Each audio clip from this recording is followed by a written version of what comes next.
बिस्मिल्लाहिर्रहमानिर्रहीम। अस्सलाम वालेकुम डियर स्टूडेंट्स, इस लेक्चर में हम एक्सरसाइज 1.2 कंप्लीट सॉल्व करेंगे।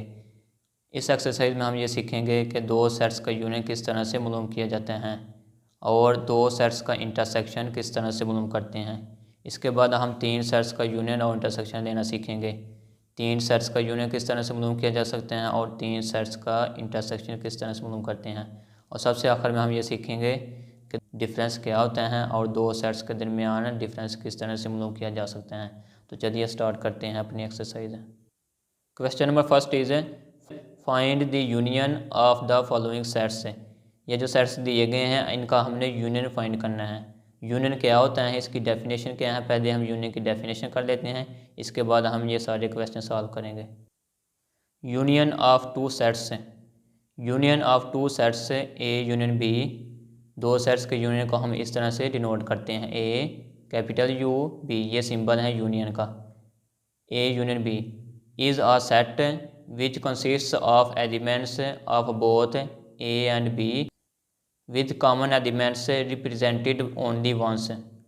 स्टूडेंट्स, इसका क्या मतलब है कि अगर हमें कोई से दो सेट्स दिए गए हों तो उनका यूनियन ए यूनियन बी किसके बराबर होगा, एक ऐसा सेट होगा जो ए और बी के सारे एलिमेंट्स पर मुश्तमिल होगा। अगर ए और बी में कोई एलिमेंट रिपीट हो रहा है, यानी कि कोई एलिमेंट सेट ए में भी आ रहा है और सेट बी में भी आ रहा है, तो उसको इसके यूनियन में सिर्फ एक दफ़ा ही दिखेंगे। ये इसकी डेफिनेशन का मतलब है। मैं दोबारा इसको रिपीट कर देता हूँ कि दो सेट्स का यूनियन ए यूनियन बी एक ऐसा सेट होता है जिसमें सेट ए और सेट बी के सारे एलिमेंट्स मौजूद होते हैं। नेक्स्ट हमारे पास है intersection of two sets. Intersection of two sets क्या होता है, intersection of two sets A intersection B, इसको हम इस तरह से रिप्रेजेंट करते हैं। ये जो सिंबल है ये इंटरसेक्शन का सिंबल है। Is a set which consist of only the common elements of both A and B. इसका क्या मतलब है कि दो सेट्स का इंटरसेक्शन ए इंटरसेक्शन बी एक ऐसे सेट पर मुश्तमिल होते हैं जिसमें सेट ए और सेट बी के सिर्फ कॉमन एलिमेंट्स ही मौजूद होते हैं। जो नॉन कॉमन एलिमेंट्स है, यानी कि कोई ऐसा एलिमेंट जो सिर्फ सेट ए में आ रहा है लेकिन सेट बी में नहीं आ रहा है, तो वो ए इंटरसेक्शन बी में शामिल नहीं होगा। ए इंटरसेक्शन बी में सिर्फ वही एलिमेंट्स शामिल होंगे जो सेट ए और सेट बी दोनों में आ रहे हैं। Difference of two sets. Consider that A and B और एनी टू सेट्स। हमने फ़र्ज़ कर दिया कि ए और बी कोई से दो सेट हैं। Then A difference B is the set of all those elements of set A which are not the elements of set B. It is written as A minus B और A back slash B. Students, इसका क्या मतलब है, कोई से हमारे पास दो sets मौजूद हों, अगर हमने ए डिफरेंस बी मालूम करना है, ये जो माइनस साइन है इसको हम डिफरेंस बोलते हैं। अगर हमने ए डिफरेंस बी मालूम करना है, ए डिफरेंस बी एक ऐसे सेट पर मुश्तमिल होगा जिसमें सेट ए के वो तमाम एलिमेंट्स मौजूद होंगे जो कि सेट बी में ना हों। Question number first is find the union of the following sets. First part is set A is equal 1 3 5, set B is equal 1 2 3 and 4। इसका सोल्यूशन क्या है, इसका हमने क्या मालूम करना है, यूनियन है। तो A union B is equal, ये जो सिंबल है ये यूनियन का सिंबल है। ये आपने स्मॉल यू नहीं डालना बल्कि ये हमेशा ये कैपिटल ही लिखना है और ये यूनियन का सिंबल है। A union B is equal है, सबसे पहले ये सेट ए है तो हमने सेट ए के एलिमेंट्स लिख दिए 1 3 5 है, ये सेट ए इसके बराबर है 1 3 एंड 5। यूनियन, ये यूनियन का सिंबल, ये जो दरमियान में आ रहा है ये सिंबल यूनियन का। नेक्स्ट बी, तो बी की वैल्यू लिखेंगे 1 2 3 4, ये हमारे पास सेट बी आ गया। इनका हमने यूनियन मालूम करना है। अभी हमने यूनियन सीखा है कि दो सेट्स का यूनियन एक ऐसे सेट पर मुश्तमिल होगा जो सेट ए और सेट बी के तमाम एलिमेंट्स पर मुश्तमिल होगा। जैसा कि 1 इसमें आ जाएगा ए यूनियन बी में, 2 भी आ जाएगा, 2 इधर मौजूद है, 2 आ जाएगा, इसके बाद 3 लिखेंगे, इसके बाद 4 लिखेंगे, उसके बाद 5। Second part is S is equal small letters of English alphabet A B C and T is equal small letters C D E. इनका हमने यूनियन फाइंड करना है। Solution S union T is equal, सबसे पहले set S के हम elements लिखेंगे A B C, next union, union का सिंबल लिखेंगे, आगे टी, टी की वैल्यू क्या है सी डी ई, इनका हमने यूनियन फाइंड करना है। तो S union T is equal A B C D E. तो स्टूडेंट्स इसमें गौर करें, सी सेट एस में भी आ रहा है और सेट टी में भी आ रहा है, लेकिन जब हम इसको यूनियन में दिखेंगे इसको हम सिर्फ एक दफ़ा ही दिखेंगे, 2 दफ़ा नहीं इसको दिखेंगे, इसको सिर्फ हम एक दफ़ा ही दिखेंगे। अगर 2 दफ़ा दिखेंगे तो ये सेट नहीं होगा, क्योंकि सेट में किसी भी एलिमेंट को 2 दफ़ा नहीं दिखते हैं, एक दफ़ा ही दिखते हैं, तो इसको हम एक दफ़ा ही दिखेंगे। इसका थर्ड पार्ट स्टूडेंट्स उम्मीद है कि आप अब कर लेंगे। सिंपली आपने जिस तरह पिछले वाला क्वेश्चन किए उसी तरह से ये वाला भी करना है, इनका यूनियन फाइंड करना है। फोर्थ पार्ट, इसमें 3 सेट्स दिए गए हैं, C D and E. 3 sets का यूनियन किस तरह से फाइंड करते हैं? तो स्टूडेंट्स इनमें से आपने किसी 2 सेट्स का पहले यूनियन फाइंड कर लेना है, चाहे पहले 2 सेट्स का यूनियन फाइंड कर लें, चाहे ये आखिरी 2 सेट्स का यूनियन फाइंड कर लें। इसके बाद जो जवाब आएगा उसका बाकी वाले सेट के साथ आपने यूनियन दे देना है। जैसा कि मैंने किया है, सी यूनियन डी यूनियन ई, ये स्मॉल ब्रैकेट्स आपने लिख देनी है। यानी कि इसका क्या मतलब, पहले हम डी यूनियन ई फाइंड करेंगे, इसके बाद जो आंसर आएगा उसका सी के साथ यूनियन दे देंगे। सबसे पहले मैंने सेट सी लिखा, सेट सी के एलिमेंट्स क्या हैं, आई ओ यू, ये मैंने लिख दिया यूनियन स्मॉल ब्रैकेट, ये जो ब्रैकेट आती है ये आपने लिखनी है। इसके बाद सेट डी के आपने एलिमेंट्स लिखनी है, ए ई ओ, ये आपने इसके एलिमेंट्स लिख दिए। नेक्स्ट है यूनियन ई, यूनियन ई के एलिमेंट्स क्या हैं, आई ई यू। इस ई में और इस ई में डिफरेंस है, ये सेट को रिप्रेजेंट कर रहे हैं और सेट को रिप्रेजेंट करने के लिए हम हमेशा कैपिटल लेटर से इस्तेमाल करते हैं, लेकिन सेट के जो एलिमेंट्स हैं उनको स्मॉल लेटर से रिप्रेजेंट करते हैं। ये स्मॉल ई सेट का एलिमेंट है, सेट ई का एलिमेंट है। तो सबसे पहले हमने इन 2 सेट्स का यूनियन फाइंड कर लेना है। ये आपने एज इट इज़ लिख देना है, आई ओ यू इसको आपने वैसे लिख देना है। यूनियन इन 2 सेट्स का आपने यूनियन फाइंड करना है। सबसे पहले ए आ जाएगा, इनको आपने तरतीब से लिखना है, ए लिख देंगे, इसके बाद ई लिख देंगे, इसके बाद आई, फिर ओ, फिर यू, ये हम इसके एलिमेंट्स लिख देंगे। इसमें भी देखें आई 2 दफ़ा आ रहा है, लिखा हम इसको सेट में एक दफ़ा लिखेंगे। ये इन 2 सेट्स का यूनियन आ गया। अब ये जो जवाब है इसका हम इस सेट के साथ यूनियन दे देंगे, C union D union E is equal है। स्टूडेंट्स आई ओ यू इस सेट में भी मौजूद हैं और इस सेट में भी मौजूद हैं, तो लिहाजा यही सारा सेट जो है ना इसका इन तीनों सेट्स का यूनियन आ जाएगा, ए ई आई ओ एंड यू, इस तरह से ये तीनों सेट्स का यूनियन आ जाएगा। स्टूडेंट्स इसी तरह से नेक्स्ट पार्ट है वो भी आपने इसी तरह से कर लेना है। ये सोल्यूशन आपके सामने है, पहले आपने 2 सेट्स का यूनियन फाइंड कर लेना है, जो जवाब आएगा उसका आपने पहले वाले सेट के साथ यूनियन दे देना है, तो ये हमारे पास इसका आंसर आ जाएगा। स्टूडेंट्स क्वेश्चन नंबर 2 है, find the intersection of the following sets. पहला पार्ट है P is equal 0 1 2 3 and Q is equal -3 -2 -1 and 0। In sets का हमने क्या मालूम करना है, intersection, P intersection Q find out करना है। ये जो सिंबल है ये इंटरसेक्शन का सिंबल है। P intersection Q is equal पहले हमने P के एलिमेंट्स लिख दिए 0 1 2 3, ये जो सेट है। नेक्स्ट फिर हम इंटरसेक्शन लिखेंगे, इंटरसेक्शन Q के एलिमेंट्स लिखेंगे, -3 -2 -1 और 0, इनका हमने इंटरसेक्शन मालूम करना है। स्टूडेंट्स इन सेट्स का इंटरसेक्शन कैसे सेट पर मुश्तमिल होगा, अभी हमने इंटरसेक्शन की डेफिनेशन पढ़ी है कि 2 सेट्स का इंटरसेक्शन किस तरह से देते हैं, यानी कि इन दोनों के दरमियान जो कॉमन एलिमेंट हैं, यानी कि मुश्तरक एलिमेंट है, ऐसा एलिमेंट है जो पहले सेट में भी आ रहा है और दूसरे सेट में भी आ रहा है, तो वो सारे एलिमेंट्स हैं इनका इंटरसेक्शन होंगे। जैसे 0 है, 0 इस सेट में भी आ रहा है, इसके बाद 1 है, 1 इस सेट में मौजूद नहीं है, ये -1 है, -1 और ये +1 है, ये दोनों बराबर नहीं है, ये डिफरेंट नंबर्स हैं, तो लिहाजा ये इंटरसेक्शन में नहीं आएगा। इसी तरह से ये +2 है, ये -2, +3 -3, तो ये इसके इंटरसेक्शन में नहीं आएंगे, क्योंकि ये प्लस वाले नंबर्स हैं, ये माइनस वाले नंबर्स हैं, ये दोनों एक जैसे नहीं हैं, और इनके इंटरसेक्शन में सिर्फ एक ही एलिमेंट आएगा 0। नेक्स्ट है m intersection n is equal है 1 2 अप टू 10।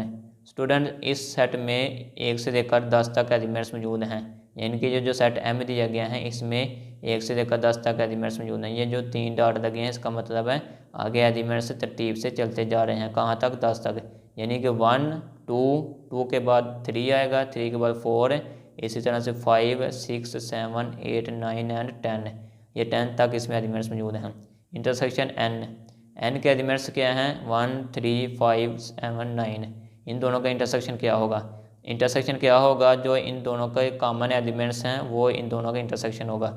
जैसे 1 इस सेट में मौजूद है, इस सेट में भी मौजूद है, ये 1 आ जाएगा। इसके बाद 2 देखेंगे, टू इस सेट में तो मौजूद है लेकिन इस सेट में मौजूद नहीं है, लिहाजा टू नहीं दिखेंगे। थ्री इस सेट में मौजूद है, इस सेट में भी मौजूद हैं, थ्री आ जाएगा। इसके बाद 5 7 9, ये जो सारे एलिमेंट्स हैं n के, ये सेट m में भी मौजूद हैं, लिहाजा यही इन दोनों का इंटरसेक्शन होगा। इसी तरह से थर्ड पार्ट भी स्टूडेंट्स आपने खुद करना है, a इंटरसेक्शन p हमने फाइंड करना है। तो जो कॉमन एलिमेंट्स है वो ही आएंगे, इन दोनों में सिर्फ 15 कॉमन एलिमेंट है, तो 15 इसका आंसर आ जाएगा। अब हमें ये 3 सेट्स दिए गए हैं u, v एंड w, इन तीनों का हमने इंटरसेक्शन मालूम करना है। तो इन तीनों का, तो 3 सेट्स का इंटरसेक्शन किस तरह से मालूम करते हैं, जिस तरह से हमने 3 सेट्स का यूनियन मालूम किया था, इसी तरह से इनका इंटरसेक्शन मालूम करेंगे। मतलब कि पहले हम कोई से 2 सेट्स का इंटरसेक्शन दे देंगे, जो जवाब आएगा उसका हम बाकी वाले सेट के साथ इंटरसेक्शन दे देंगे। जैसे मैंने लिखा u इंटरसेक्शन है ब्रैकेट u इंटरसेक्शन w, तो ये हमारे पास आ जाएगा। पहले हमने सेट u के एलिमेंट्स लिख दिए, -1 -2 -3, ये इंटरसेक्शन, ये इंटरसेक्शन, इसमें इधर लिख देंगे small bracket, next curly bracket, यानी कि ये आगे v के एलिमेंट्स हैं 1 2 3, इंटरसेक्शन है 0 +-1 +-2, ये सारे एलिमेंट्स हैं। तो ये आप एज इट इज़ लिख देंगे, इस सेट को आप ऐसे ही लिख देंगे, इंटरसेक्शन है। अब हमने इन दोनों सेट्स का इंटरसेक्शन मालूम करना है। सबसे पहला एलिमेंट है 1, 1 इस सेट में भी मौजूद हैं, +1 भी मौजूद है, -1 में भी, लेकिन इस सेट में सिर्फ +1 है, तो +1 +1 ये दोनों में कॉमन है, इधर आ जाएगा। +2 इधर भी +2 मौजूद है, तो ये हमारे पास है +2 आ जाएगा, और कोई भी एलिमेंट्स इनके दरमियान कॉमन नहीं है। अब हमने इन 2 सेट्स का इंटरसेक्शन दे देना है। -1 इस सेट में है, इस सेट में मौजूद नहीं है, -2 इधर है, इधर नहीं है, -3 भी इधर मौजूद नहीं है, लिहाजा इन दोनों का इंटरसेक्शन क्या आएगा, एम्प्टी सेट आएगा। इन दोनों के दरमियान कोई भी एलिमेंट कॉमन नहीं है, तो इनका आंसर है एम्प्टी सेट आ जाएगा। नेक्स्ट पार्ट स्टूडेंट्स आपने इसी तरह से कर लेना है कि 3 सेट्स दिए गए हैं, उनका हमने किस तरह से इंटरसेक्शन फाइंड करना है। जिस तरह से आपने 4th पार्ट का किया है, उसी तरह से 5th पार्ट का भी इंटरसेक्शन मालूम करना है। स्टूडेंट्स क्वेश्चन नंबर 3 है, if n is equal set of natural numbers and w is equal set of whole numbers, then find n union w and n intersection w। Students ये 2 sets दिए गए हैं n और w। n क्या है, set of natural numbers. हमने पहले lecture में सीखा था कि सेट ऑफ नेचुरल नंबर्स 1 से स्टार्ट होते हैं, 1 2 3 अप टू सो ऑन, और होल नंबर्स कहाँ से स्टार्ट होते हैं, 0 से, 0 1 2 3 अप टू सो ऑन। तो n और w का हमने यूनियन भी फाइंड करना है और इंटरसेक्शन भी फाइंड करना है। n union w is equal to 3 union 0 1 2 3, तो इन दोनों का यूनियन क्या आएगा, 0 आ जाएगा, 0 1 2 3 अप टू सो ऑन। और इंटरसेक्शन देखते हैं क्या आएगा, n intersection w is equal, इन दोनों में सिर्फ 0 कॉमन नहीं है, 0 सिर्फ एक ही सेट में है, बाकी 1 2 3 इसमें भी है, इसमें भी है, आगे 3 के बाद सारे एलिमेंट्स इस सेट में मौजूद हैं और इस सेट में भी मौजूद हैं, लिहाजा इन दोनों का जो इंटरसेक्शन है वो 1 2 3 अप टू सो ऑन, ये आंसर आएगा इसका। Question number 4 is, if p is equal set of prime numbers and c is equal set of composite numbers, then find p union c and p intersection c। तो students prime numbers क्या होते हैं और composite numbers क्या होते हैं, हमने पहले लेक्चर में सीखे हैं, फिर मैं आपको बता देता हूँ कि प्राइम नंबर्स ऐसे नंबर्स होते हैं जिनके सिर्फ 2 ही डिवाइज़र हों, यानी कि जो सिर्फ 2 ही नंबर्स पर डिवाइड हो सकें, एक अपने आप पर और दूसरा 1 पर। p इज इक्वल 2 3 5 7, ये हमारे पास प्राइम नंबर्स हैं, 2 से स्टार्ट होते हैं, 2 3 5 7, 7 के बाद 11 आएगा up to so on. And c is equal, c क्या है हमारे पास है, c कंपोजिट नंबर्स को शो कर रहा है, c is equal 4 6 8 9 10।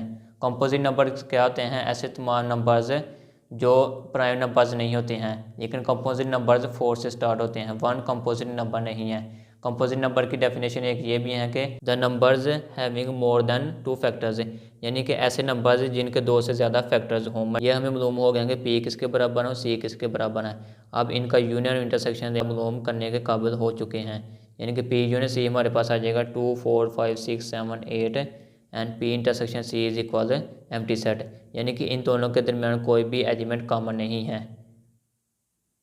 Question number 5 is, if a is equal a c d f and b is equal b c f g and c is equal c f g h, then find. Students ये 3 sets हमें दिए गए हैं a b c, हमने इनका क्या मालूम करना है, a union bracket b union c, हमने इनका यूनियन मालूम करना है। इनका यूनियन किस तरह से मालूम करेंगे, जिस तरह से हमने पीछे वाले क्वेश्चन में 3 सेट्स का यूनियन मालूम किए हैं, यानी कि A union B union C. पहले हम ब्रैकेट वाले सेट्स का यूनियन फाइंड कर लेंगे। इन 2 सेट्स का जो जवाब आएगा उसका हम पहले वाले सेट के साथ यूनियन फाइंड कर लेंगे। अब हमने इन्हीं सेट्स का इंटरसेक्शन भी मालूम करना है। 3 सेट्स का इंटरसेक्शन मालूम करना है, A intersection bracket B intersection C. तो इस तरह से आपने इसका इंटरसेक्शन भी मालूम कर लेना है। तो इसका आंसर आता है CF। ये सिर्फ 2 ही एलिमेंट्स इनमें कॉमन है। Question number 6 is if x is equal 1 2 3 up to 10 and y is equal 2 4 6 8 12 and z is equal 2 3 5 7 11 then find. Students ये 3 सेट्स दिए गए हैं, इनका हमने क्या मालूम करना है। उसी तरतीब से हमने जिस तरह पहले क्वेश्चन किए हैं उसी तरह से हमने ये क्वेश्चन भी करने हैं। x union small bracket y union z। इसी तरह से हमने इसका इंटरसेक्शन भी फाइंड करना है, x intersection y intersection z। तो ये भी इतना मुश्किल नहीं है, आप ये सॉल्व करने के काबिल हो चुके होंगे। Question number 7 is if r is equal 0 1 2 3 s is equal 0 2 4 and t is equal 1 2 3 4 then find. Students ये सेट्स हमें दिए गए हैं, हमने क्या फाइंड करना है, और डिफरेंस s। ये जो सिंबल है अभी हमने सीखा है कि डिफरेंस को किस सिंबल के साथ रिप्रेजेंट करते हैं। ये बैक स्लैश के साथ हम इसको रिप्रेजेंट करते हैं। और डिफरेंस s किस तरह से फाइंड करते हैं, इसको हम इस तरह से भी लिख सकते हैं और -s, यानी कि लिखा तो माइनस है लेकिन इसको पढ़ेंगे डिफरेंस से। और डिफरेंस s इज इक्वल है, पहले हम सेट r लिखेंगे। सेट r के एलिमेंट्स है 0 1 2 3। डिफरेंस सेट s के एलिमेंट्स क्या हैं 0 2 4। इनके दरमियान हमने डिफरेंस मालूम करना है। तो डिफरेंस कैसे हम इसका निकालेंगे, ये इस सेट के हम वो तमाम एलिमेंट्स लिखेंगे जो इस सेट में मौजूद नहीं हैं। जैसे 0 इस सेट में मौजूद हैं, इसमें मौजूद हैं, तो ये हम नहीं लिखेंगे। 1 इस सेट में मौजूद हैं, इस सेट में मौजूद नहीं हैं, तो हम 1 इस सेट इसके आंसर में लिख देंगे। नेक्स्ट 2 इस सेट में मौजूद हैं, इस सेट में भी मौजूद हैं, 2 हम नहीं लिखेंगे। 3 इस सेट में मौजूद हैं, इस सेट में मौजूद नहीं हैं, हम 3 लिख देंगे। इस सेट के एलिमेंट्स को नहीं आपने देखना, जैसे 4 इस सेट में है तो इस सेट में मौजूद नहीं, तो हम 4 नहीं इसके आंसर में लिखेंगे। सिर्फ पहले सेट के एलिमेंट्स लिखेंगे। पहले सेट के वो तमाम एलिमेंट्स जो दूसरे सेट में मौजूद नहीं हैं वो हम इसके आंसर में लिख देंगे। इसका सेकंड पार्ट है T difference s। T difference s is equal है, पहले हम सेट t लिखेंगे 1 2 3 एंड 4। डिफरेंस 0 2 4, ये सेट s है, सेट s के एलिमेंट्स हैं। इसका आंसर क्या आएगा, हम इसको देख लेते हैं। 1 इस सेट में मौजूद है, इस सेट में मौजूद नहीं है, लिहाजा 1 इसके आंसर में आ जाएगा।